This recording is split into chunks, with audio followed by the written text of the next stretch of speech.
Coach Phipps, congratulations on your Cougar men's team being ranked 24th in the nation this week. What does that mean to you as a coach? It means a lot. The rankings aren't going to define who makes it to nationals or anything, but it is neat getting recognized for the hard work and accomplishments of your team. And the athletes get they're excited about it. And I think it also brings some relevance to the sport of cross country, because I think without the rankings, that sport can get lost a little bit. I think even for cross country coaches, the regular season, cross country season is somewhat confusing, and to bring a little bit of normalcy to it and something that people can relate to with the rankings, I think is pretty neat. Might help a little bit with recruiting too. Oh, absolutely, yeah. People do. You look at the top 30 list, and people really go off of that a lot. So it definitely helps from that standpoint as well. So with that in mind, you've had a quick change this week. Originally, both the men's and women's complete teams were going to the Washington Invitational in Seattle, but you're taking a pretty select group of men where? To Notre Dame. So, on our schedule from the very beginning, we're, scheduled to go to the University of Washington. I really liked our schedule because it allowed us to not have to travel too much in the early part of the season when we're still in more of a training mode than we are racing mode. And it's a nice, easy trip over there. It's a progression from our previous meet at Sun Dodger, and we can kind of control, hopefully control our emotions a little bit at that race, and control the first part of the race, and just get aggressive at the end, and really be able to focus on our meets in the latter part of the season. But when this opportunity came up, it's pretty hard to turn it down when we can see the opportunity to score a lot of points that will go a long ways to helping our men's team qualify for the NCAA championship. Again, very complicated procedure to make it to the NCAA final, and with the West region being so difficult, that it's really important to go into that meet with as many points as possible. Last year we were, I'll say, fortunate, but also because the guys ran very, very well. But we put a lot of eggs into that basket and needed to almost have a perfect race for us to make it to the NCAAs. And this way, it gives us a little, hopefully, we still have to go there and execute well and run well, but hopefully it gives us just a little bit of a cushion by the time we get to that West regional meet, so that it's not, like I keep saying, all the eggs into that basket, that we can maybe have a little less intense run there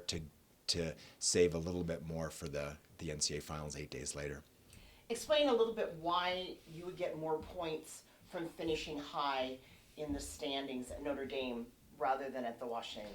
Yeah, that's a great question. So originally, a couple of years ago at the University of Washington meet, they had their intent was to bring in a lot of teams from outside of the region, and then over the last couple of years, just hasn't turned out to be that way, and this year especially so. And so it really helps us at the Notre Dame meet, because we have basically 30 teams, 20 of them probably ranked, and a lot ranked very high in their respective region.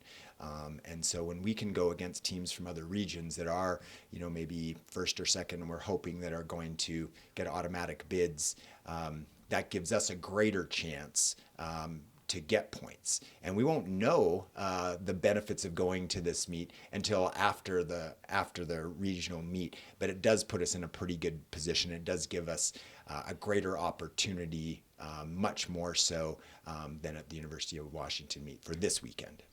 Who are your top maybe 2 or 3 runners for the men right now that we should look for doing well at Notre Dame?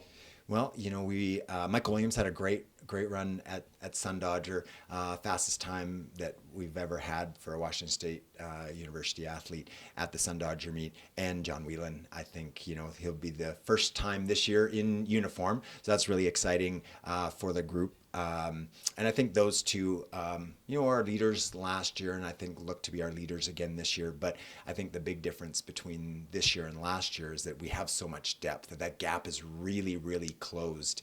And I think that's what makes us a much better team this year. All right, top newcomer. Oh, Justin Janke. So, he's a great young man. Has really improved over the short period of time that he's been here. Ran a great race at Sun Dodger for his very first 8K. So I'm excited to see him. He's able to travel with us this weekend too. So still a very young all-around group, but Justin definitely I think our top newcomer at this point. So going into the Notre Dame meet, do you tell your men to just race as fast as they can, or do you tell them certain uniforms to make sure they're in front of? Yeah, it's really the latter. It's really important. There's certain teams that are very important for us to beat there. We'll keep it within our typical race strategy, our team strategy of controlling the first part of the race and getting a little more aggressive later on. But it is a little bit of a change from what we would normally our normal approach at this time of the year, because we're still coming off a pretty hard training block. We backed off just a little bit, ever so slightly, for this group. So hopefully they'll be a little more fresh than we would normally be at this point. But yeah, there's some teams that are very important for us to beat at this meet. All right, well, good luck to the Cougars this weekend, wherever they are. All right, thank you so much, and go Cougs.